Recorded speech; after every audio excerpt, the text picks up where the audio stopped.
नमस्कार, आप सबका बहुत बहुत स्वागत है मेरे चैनल नवनीत टॉक्स में।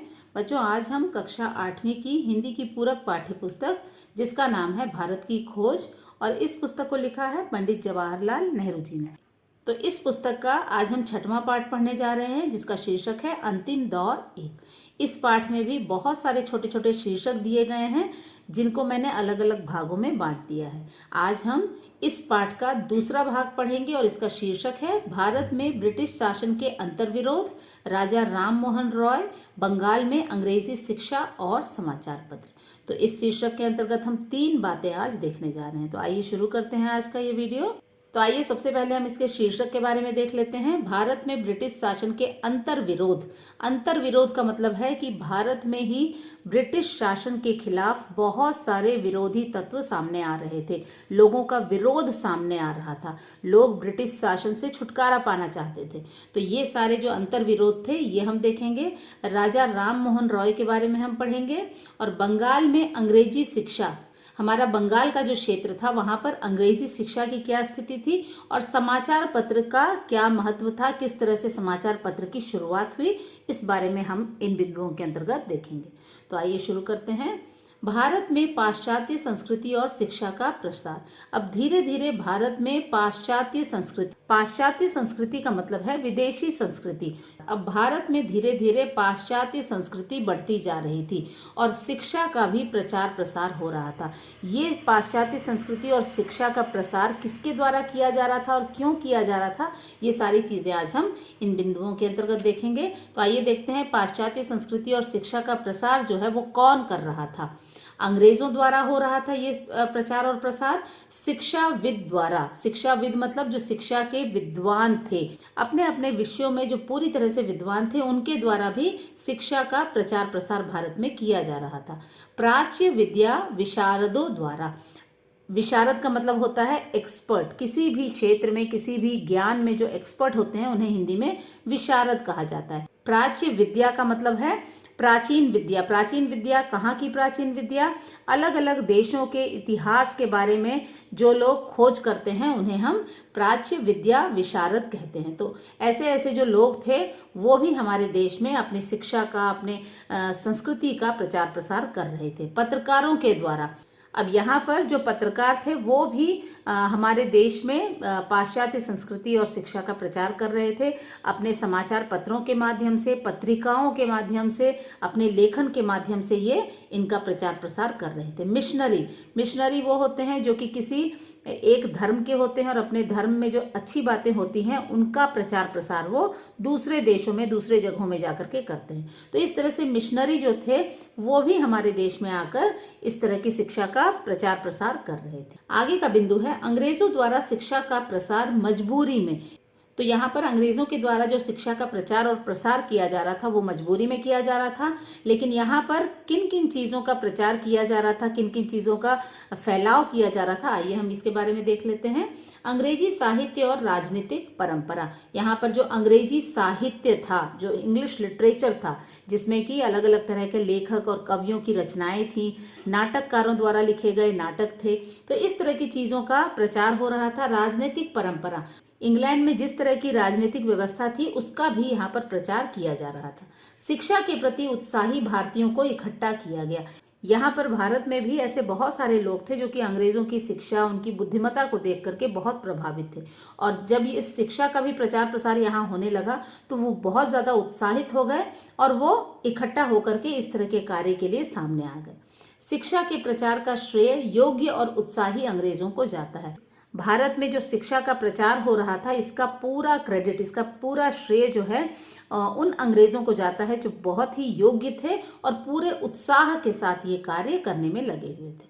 तो आइए आगे देख लेते हैं। इसके बाद है भारतीयों को शिक्षित करने की मजबूरी और उनका फायदा। यहाँ पर भारतीयों को आखिर शिक्षित करने की क्या मजबूरी थी अंग्रेजों की, और भारतीय अगर शिक्षित हो जाते तो इससे उनका क्या फ़ायदा होने वाला था, क्योंकि अंग्रेज़ बिना फ़ायदे के कोई कार्य नहीं करते थे। आइए देखते हैं ब्रिटिश शासन व्यवस्था का बढ़ना। जैसे जैसे ब्रिटिश शासन व्यवस्था अपने पांव पसार रही थी, अपना साम्राज्य फैला रही थी, इसी के साथ साथ बहुत सारी ज़रूरतें भी इनकी बढ़ रही थी। अब ऐसी क्या ज़रूरतें थी, आइए देख लेते हैं। प्रशिक्षित क्लर्कों की आवश्यकता है। अब यहाँ पर ऐसे प्रशिक्षित क्लर्कों की आवश्यकता थी जो कि पूरी ईमानदारी के साथ जो कागजी कार्यवाही होती है किसी भी प्रशासन को चलाने के लिए, उन सारी चीज़ों को वो बिल्कुल तैयार करके रखें। तो ऐसे में अंग्रेज क्लर्कों को अधिक वेतन पर रखना भारी पड़ रहा। तो यहाँ पर जो अंग्रेज क्लर्क के रूप में वहाँ काम कर रहे थे, उनको इस कार्य के लिए बहुत ज़्यादा वेतन अंग्रेज़ों को देना पड़ रहा था, जो कि उनके लिए बहुत ही मुश्किल हो रहा था। और यही कारण था कि भारतीयों को शिक्षित कर कम वेतन पर क्लर्क के कार्य पर रखा गया। यही कारण था कि भारतीयों को शिक्षित करने का विचार उनके मन में आने लगा और उन्हें यह लगने लगा कि भारतीयों को ही शिक्षित कर दिया जाए और उन्हें कम वेतन पर, कम सैलरी पर क्लर्क के रूप में उनसे काम करवाया जाए। तो ये सारे वो कारण थे जिसके कारण भारतीयों को शिक्षित करने की योजना जो है वो अंग्रेज बना रहे थे। अब यहाँ पर इसके बाद भारतीयों के शिक्षित होने के बाद क्या परिणाम सामने आ रहा था, आइए देख लेते हैं। भारत में शिक्षा का प्रसार होने लगा धीरे धीरे।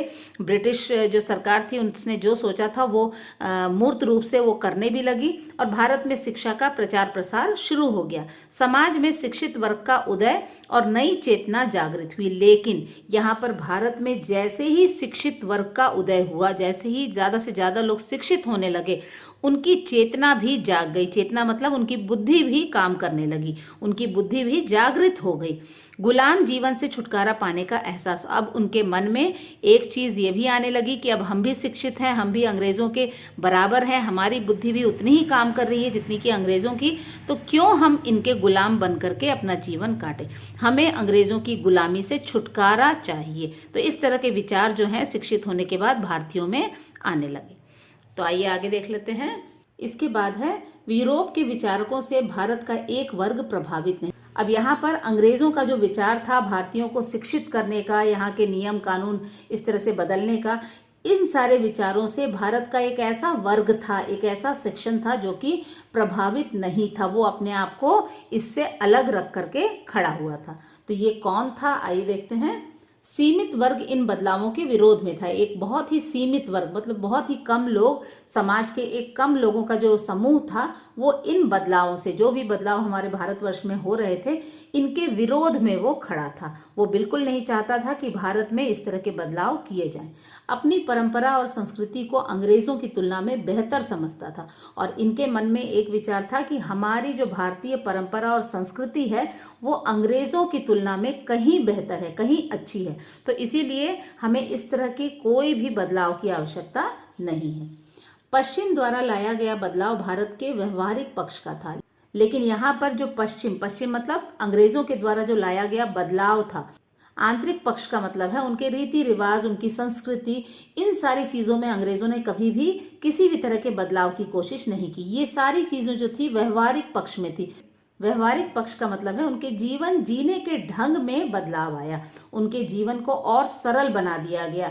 जब मशीनों का सबसे पहले प्रयोग किया गया तो भारतीयों को भी कहीं ना कहीं ये लगने लगा कि हाँ, इससे हमारा जीवन जो है वो बहुत ही आसान हो जा रहा है, कम समय में हम ज़्यादा चीज़ें कर पा रहे हैं। तो इस तरह की व्यवहारिक चीज़ों को अंग्रेज जो है वो भारत में लाना चाहते थे। अब इस तरह के व्यवहारिक जो पक्ष थे वो कौन कौन से थे।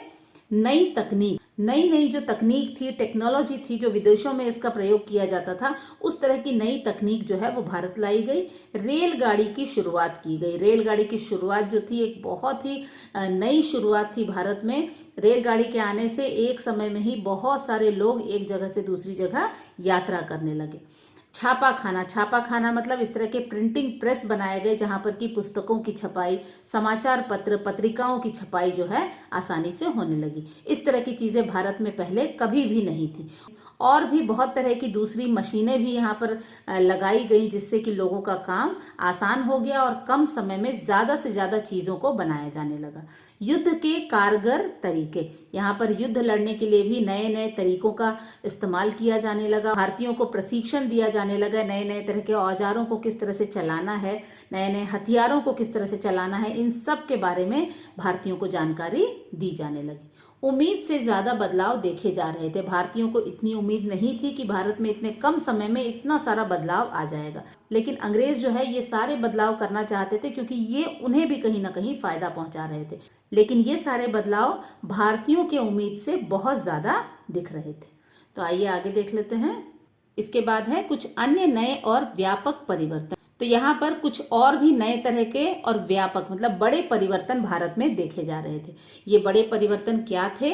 खेतीहर व्यवस्था का टूटना। अब यहाँ पर खेतीहर व्यवस्था उस व्यवस्था को कहते हैं जिसमें कि एक व्यक्ति को उनके पिता से या उनके दादा से वो जमीन मिलती है और आगे आने वाली पीढ़ी को वो जमीन जो है अपने आप ही चली जाती है। तो यहाँ पर वर्षों से एक ही परिवार के लोग उस जमीन में अनाज उपजाते हैं, तो इसे खेतीहर व्यवस्था कहा जाता है। तो यहाँ पर इस तरह की जो व्यवस्था थी उसे भी तोड़ दिया गया। जमीन भी बिकाऊ वस्तु बन गई। अब यहाँ पर यह भी व्यवस्था बना दी गई कि अगर जरूरत पड़े तो किसान द्वारा जमीन को बेचा भी जा सकता है। मुद्रा प्रणाली का विकास हुआ। यहाँ पर प्रॉपर जो है करेंसीज का भी इस्तेमाल शुरू हो गया। नोट छापे जाने लगे, सिक्के बनाए जाने लगे। तो इस तरह से मुद्रा प्रणाली जो था उसका भी विकास पूरी तरह से हो गया। बंगाल में ये सभी परिवर्तनों के पहले आने का कारण, अब यहाँ पर बंगाल एक ऐसा क्षेत्र था जहाँ पर कि ये सारे जो परिवर्तन थे जो अभी भारत में देखे जा रहे थे वो बहुत पहले ये परिवर्तन वहाँ पर आ चुके थे। और इतने पहले बंगाल में इन परिवर्तनों के आने का कारण क्या था? ब्रिटिश शासन का 50 वर्ष पहले ही स्थापित होना। बंगाल में ब्रिटिश शासन जो था, ब्रिटिश रूल जो था वो 50 वर्ष पहले ही स्थापित हो चुका था। इसीलिए ये सारे जो बदलाव थे बंगाल में 50 वर्ष पहले ही देखे जा रहे थे। 18वीं शताब्दी में बंगाल में एक अत्यंत प्रभावशाली व्यक्तित्व का उदय हुआ, लेकिन यहाँ पर समाज में अभी और बहुत कुछ बदलना था। 18वीं शताब्दी में बंगाल में एक बहुत ही प्रभावशाली व्यक्तित्व जो थे उनका जन्म हुआ, उनका उदय हुआ। अब ये प्रभावशाली व्यक्तित्व कौन थे, ये व्यक्ति कौन थे, आइए हम देखते हैं। अब बंगाल के समाज सुधारक राजा राम मोहन रॉय का उदय। ये जो प्रभावशाली व्यक्तित्व थे वो थे राजा राम मोहन रॉय। इन्होंने समाज में बहुत सारे सड़े गले जो नियम थे उनको हटा दिया और समाज को आगे बढ़ाने में बहुत बड़ा योगदान दिया। तो आइए देखते हैं समाज के लिए इन्होंने क्या क्या कार्य किया था। नए ढंग के व्यक्ति थे। ये तो बिल्कुल सत्य बात है कि राजा राम मोहन रॉय जो थे ये बिल्कुल अलग तरह के व्यक्ति थे, बिल्कुल नए ढंग के व्यक्ति थे। इस तरह का व्यक्तित्व पहले भारत में कभी भी किसी भी व्यक्ति में देखा नहीं गया था। प्राचीन और नए ज्ञान की पूरी जानकारी थी। इन्हें प्राचीन मतलब भारत के इतिहास की भी पूरी जानकारी थी और नए ज्ञान की भी पूरी जानकारी थी कि आधुनिक समय में भारत को कैसा होना चाहिए, विदेश में किस तरह के नए नए आविष्कार हो रहे हैं, किस तरह के नए नए विकास हो रहे हैं, क्या परिवर्तन हो रहा है। इन सब बातों की जानकारी जो है वो राजा राम मोहन रॉय को पहले से ही थी। पश्चिमी सभ्यता के विज्ञान और तकनीकी ज्ञान ने उन्हें प्रभावित किया। यहाँ पर सबसे ज्यादा जो उन्हें प्रभावित कर रहा था वो था पश्चिमी सभ्यता का विज्ञान और तकनीकी ज्ञान। ये दो ऐसी चीजें थी जिनके बल पर ही जो विदेशी लोग थे वो दिन रात तरक्की करने में लगे हुए थे। हमारा भारत इन्हीं दो चीजों में पिछड़ा हुआ था। विज्ञान और तकनीकी ज्ञान न होने के कारण भारत जो है एक पिछड़ा हुआ देश माना जाता था और ये दोनों जो चीजें थी वो राजा राम मोहन रॉय को बहुत ज्यादा प्रभावित कर रही थी। भारतीय विचारधारा और दर्शन की गहरी जानकारी। भारतीय विचारधारा का मतलब है कि हमारे भारतीयों के सोचने का ढंग, किस तरह से पुरातन काल से किस तरह की विचारधारा के लोग रहे हैं और किस तरह से भारत का विकास हुआ है, इन सारी चीजों की गहरी जानकारी इनके पास।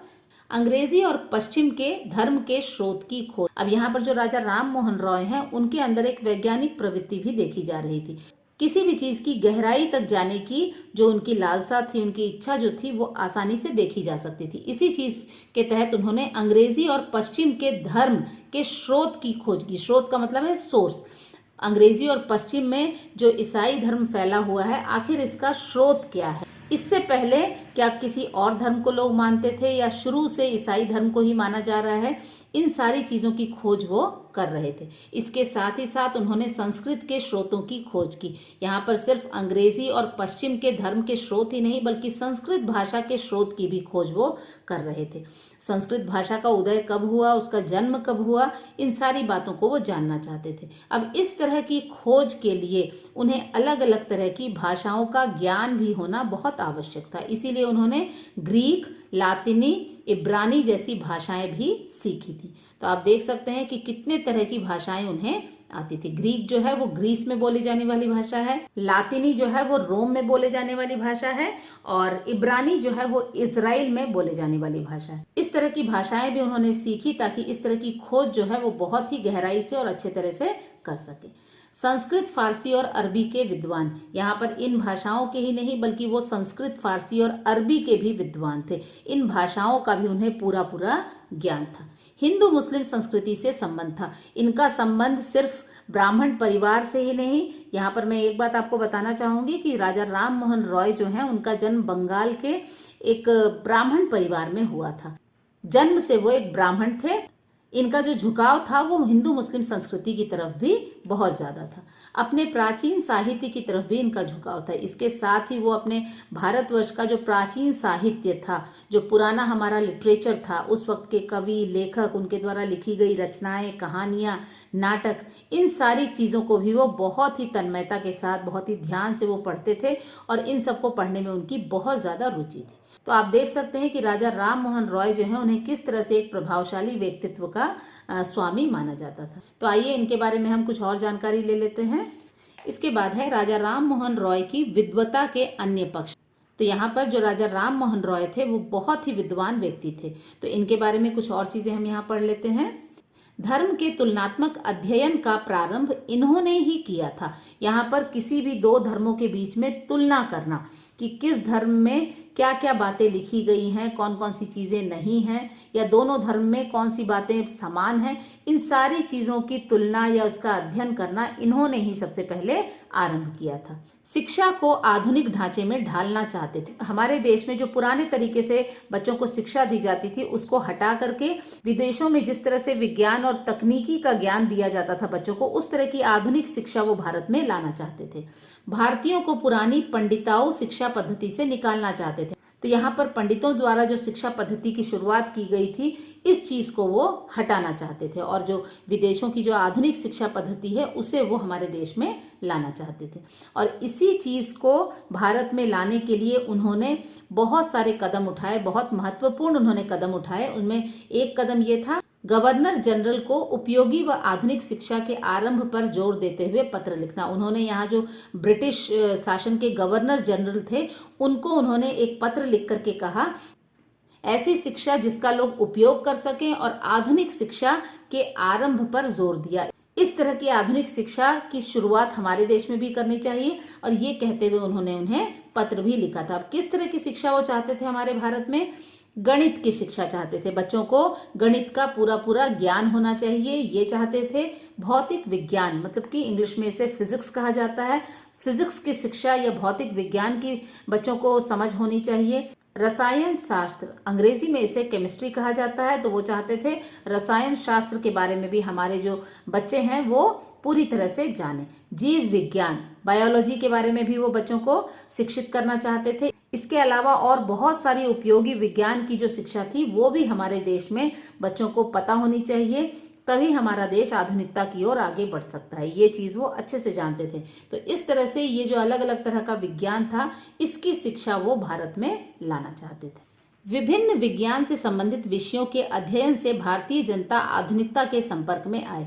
वो पूरी तरह से चाहते थे कि अलग अलग तरह के विज्ञानों के बारे में जब बच्चे जानेंगे, जब शिक्षित होंगे, तो इससे हमारे जो लोग हैं, हमारी जो भारतीय जनता है, वो आधुनिकता के संपर्क में आएगी। बाहर के देशों में किस तरह से काम हो रहा है, किस तरह से विकास हो रहा है, इस बारे में हमारे लोग भी जानेंगे और हमारा देश भी आधुनिकता की ओर बढ़ जाएगा। इसीलिए वो इस तरह की शिक्षा पर जोर दे रहे थे। राजा राम मोहन रॉय एक समाज सुधारक के रूप में, हम सभी राजा राम मोहन रॉय को हमेशा से एक समाज सुधारक के रूप में ही देखते हैं। तो इन्होंने समाज को सुधारने के लिए क्या क्या किया? ईसाई और मुस्लिम धर्मों का प्रभाव रहा। राम मोहन रॉय के जीवन में हमेशा से ही ईसाई और मुस्लिम धर्मों का बहुत ज़्यादा प्रभाव रहा। इस धर्म में जो भी अच्छी बातें थी उन्होंने इसे अपनाने में कभी भी संकोच नहीं किया। भारतीय धार्मिक आधार पर जमे रहे, लेकिन उनका जो धर्म था, जो ब्राह्मण समाज से वो संबंध रखते थे, उस धर्म को उन्होंने कभी भी नहीं छोड़ा। वो हमेशा अपने भारतीय धार्मिक आधार पर हमेशा ही डटे रहे। भारतीय धर्म की कुरीतियों और कुप्रथाओं को दूर करने का प्रयास किया। भारत में बहुत सारी ऐसी कुरीतियां थी, रीतियां मतलब ऐसे बहुत सारे नियम थे जो कि वर्षों से चले आ रहे थे, कुप्रथाएं थी, ऐसे बहुत सारे ट्रेडिशंस थे जो कि बिल्कुल भी समाज के लिए अच्छे नहीं थे। इन सब को उन्होंने दूर करने का प्रयास किया। लेकिन भारत में बहुत सारे ऐसे लोग थे जो कि इन प्रथाओं को, इन रीति रिवाजों को छोड़ने के लिए तैयार नहीं थे। वो इसके विरोध में खड़े थे। इसके लिए आंदोलन भी किया उन्होंने, अपने ही देश के लोगों के खिलाफ इसके लिए आंदोलन किया ताकि ये कुप्रथाएं और कुरीति रिवाज जो है वो खत्म हो जाएं। लेकिन अंततः जीत जो है वो राजा राम मोहन रॉय की ही हुई। ब्रिटिश सरकार द्वारा सती प्रथा पर रोक लगा दी गई। सती प्रथा, इसका मतलब होता है जब किसी महिला का पति जो है उसकी मृत्यु हो जाती है तो पहले के ज़माने में उसे पति के शव के साथ ही जला दिया जाता था। तो यहाँ पर ये बहुत ही अमानवीय एक प्रथा थी हमारे देश की, जिसे कि ब्रिटिश सरकार ने इस प्रथा को बिल्कुल रोक दिया था। इसके बाद है राजा राम मोहन रॉय द्वारा पत्रकारिता को महत्व। पत्रकारिता का मतलब होता है पत्रकार का काम, या फिर हमारे देश में समाचार पत्रों की शुरुआत, पत्रिकाओं की शुरुआत। तो राजा राम मोहन रॉय जो थे वो पत्रकारिता का महत्व बहुत अच्छी तरह जानते थे। उन्हें पता था पत्रकारिता के अंतर्गत अगर हम अपने देश में समाचार पत्र निकालने लगेंगे, पत्रिकाएं निकालने लगेंगे, तो इससे जो समाचार है वो लोगों तक, जन जन तक पहुंचेगा। इसीलिए उन्होंने पत्रकारिता को इतना ज़्यादा महत्व दिया था। इसके लिए उन्होंने क्या किया था, आइए देखते हैं। भारतीय पत्रकारिता के प्रवर्तक, प्रवर्तक का मतलब है आरंभ करने वाला, किसी भी नई चीज की शुरुआत करने वाला। तो भारतीय पत्रकारिता के शुरुआत करने का पूरा श्रेय जो है वो राजा राम मोहन रॉय को जाता है। 1780 के बाद भारत में अंग्रेजों द्वारा कई अखबार निकाले गए। यहाँ पर 1780 के बाद अंग्रेजों ने स्वयं ही बहुत सारे अखबार जो हैं वो भारत में निकाले थे। लेकिन यहाँ पर परेशानी क्या थी, इन अखबारों में ब्रिटिश सरकार की कड़ी आलोचना रहती थी। लेकिन यहाँ पर इन अखबारों में भी ब्रिटिश सरकार को बहुत ज़्यादा उन्हें बुरा कहा जाता था, उनकी आलोचना की जाती थी। तो यहाँ पर ब्रिटिश सरकार जो थी उसने क्या किया, कड़ा सेंसर लगाया जाता था। ब्रिटिश सरकार के द्वारा रोक लगाई जाती थी। कोई भी समाचार छपने से पहले उस चीज़ को देखा जाता था कि कहीं उसमें ब्रिटिश सरकार के बारे में कोई खराब बात तो नहीं लिखी है। तो इस तरह से पहले जो था वो ब्रिटिश सरकार के अनुसार ही समाचार पत्र में समाचार छापे जाते थे, जिससे कि सही बात जो है वो जनता तक नहीं पहुंचती। लेकिन अब भारी बदलाव आ चुका था समाज में। पहला भारतीय स्वामित्व वाला अखबार, यहाँ पर पहला भारतीय स्वामित्व, ऐसा अखबार जिसका अधिकार जो है वो पूरी तरह से भारतीयों के हाथ में था, इस तरह का अखबार जो है वो शुरू हो चुका था। 1818 में अंग्रेजी में निकाला गया। सबसे पहले तो इसे अंग्रेजी में एक इस तरह का अखबार निकाला गया, समाचार पत्र निकाला गया जो कि पूरी तरह से भारतीयों के अधिकार में था। उस समाचार पत्र में क्या छापना है, किस तरह का समाचार होना चाहिए, ये सारी चीज़ें भारतीय जो है वही तय करते थे। तो यह कहने का मतलब यह है कि संपादन भी भारतीयों द्वारा ही किया जा रहा था। हर तरीके से जो समाचार छप रहे थे उन पे पूरा कंट्रोल भारतीयों का ही था। बंगाली में एक मासिक और एक साप्ताहिक पत्र निकाला गया। अब यहाँ पर बंगाली भाषा में भी एक मासिक, मासिक का मतलब है महीने में एक बार, और एक साप्ताहिक, सप्ताह में, वीक में एक बार एक पत्र निकाला जाता था जो कि बंगाली भाषा में था। 1818 में श्रीरामपुर के बैप्टिस्ट पादरियों ने निकाला था। अब यहाँ पर ये जो बंगाली मासिक और साप्ताहिक पत्रिका थी ये 1818 में ही इसकी शुरुआत की गई थी। श्रीरामपुर में एक बैप्टिस्ट पादरी थे, उनके द्वारा ये जो चीज़ है वो शुरू की गई थी। तो इस तरह से ये कहा जा सकता है कि भारतीय भाषा में प्रकाशित पहला पत्र था। अब ये बंगाली भाषा में प्रकाशित किया गया था, इसीलिए भारतीय भाषा में प्रकाशित होने वाला ये पहला पत्र माना जाता था। इसके बाद है अन्य शहरों में भी अखबार और पत्रिकाओं का निकलना। तो यहाँ पर भारत के कुछ एक या दो शहरों में ही नहीं बल्कि अन्य शहरों में भी इस तरह के अखबार और पत्रिकाओं का प्रकाशन किया जाने लगा। अब ये कौन सी भाषा में होता था? अंग्रेजी और भारतीय भाषाओं में ये जो पत्र पत्रिकाएं हैं या जो समाचार पत्र है ये निकाले जा रहे थे। तो वो कौन कौन से शहर थे?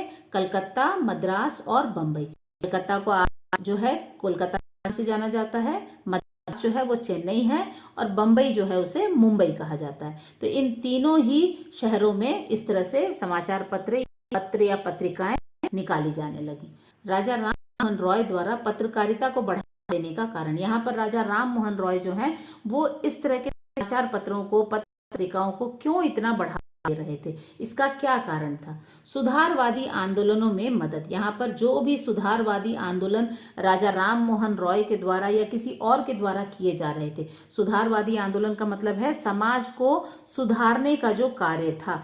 समाज में ऐसी बहुत सारी चीजें थी जिन्हें की सुधारना था, ऐसी बहुत सारे रीति रिवाज थे जिन्हें की खत्म करना था। तो इस तरह की सुधारवादी जो आंदोलन होते थे, इस तरह के आंदोलन में इन्हें बहुत मदद मिलती थी। लोगों तक इसकी सूचना बहुत ही आसानी से पहुंचाई जा सकती थी। इस तरह के आंदोलन जो हुए थे उसका क्या परिणाम हुआ था, इसकी जानकारी भी लोगों तक पहुंचाई जा सकती थी। तो इस आंदोलन में समाचार पत्र का बहुत ज्यादा महत्व माना जाता है।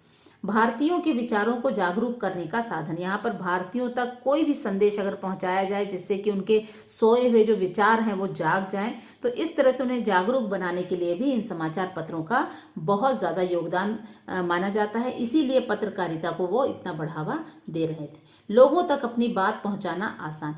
किसी भी बात को लोगों तक अगर पहुंचाना है तो वो समाचार पत्र के माध्यम से आसानी से पहुंचाया जा सकता था, इसीलिए इसे इतना बढ़ावा दिया जा रहा था। इसके बाद है राजा राम मोहन रॉय के दृष्टिकोण के विरोधी। अब यहाँ पर राजा राम मोहन रॉय का जो दृष्टिकोण था, मतलब किसी भी चीज को देखने का जो तरीका था, वो बहुत ही अलग था और इसी का विरोध जो है बहुत सारे लोग कर रहे थे। आइए देखते हैं समन्वयवादी और विश्वजनीन दृष्टिकोण का विरोध। अब राजा राम मोहन रॉय जो थे वो समन्वयवादी विचारधारा के थे। समन्वयवादी का मतलब होता है कि अलग अलग धर्मों को मानने वाले लोगों को भी एक साथ लेकर चलना, उनमें भेदभाव नहीं करना। तो इस तरह की विचारधारा थी। और साथ ही साथ विश्वजनीन, विश्वजनीन का मतलब है विश्व के सभी लोगों के हित में जो कार्य है उसे करना। तो इस तरह के दृष्टिकोण को लेकर के उनके खिलाफ बहुत ज्यादा विद्रोह लोग कर रहे थे।